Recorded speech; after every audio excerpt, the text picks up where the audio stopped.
በውስጥ እየተንጫጫችሁ ነው፣ ተንጫጩ። እኔ ግን አሁንም ንጽጽር ላይ ለሚሰሩ ልጆች ጥያቄ አለኝ። ንጽጽር ላይ የምትሰሩ ልጆች ከየት ነው የምትመረቁት? ከየት ነው የምትወጡት? ሳይኮሎጂ ትማራላችሁ ሆይ? አሊሞቹ ያውቋችኋል ሆይ?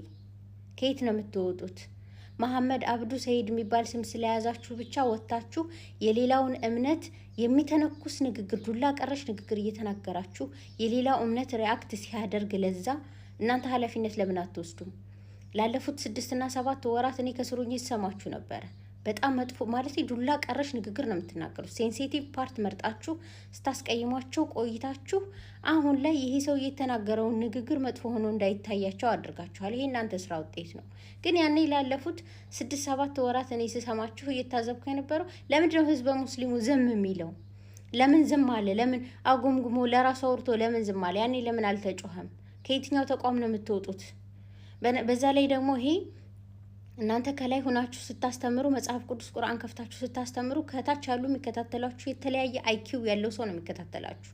የአንደርስታንድ የማድረግ እንትኑ የተለያየ ነው ሰው የሚሰማቸው ማለት ነው። አግሬሲቭ ሆኖ የሚሰማለ፣ ፔሸንት ሆኖ የሚሰማለ፣ ይተማራል፣ ያልተማራል። ለእንደዚህ አይነት ሰዎች ትምህርት የሚታቀርቡ ልታድኗቸው ከሆነ ዱላ ቀረሽ ንግግር እየተናገራችሁ በዛ መንገድ አይደለም።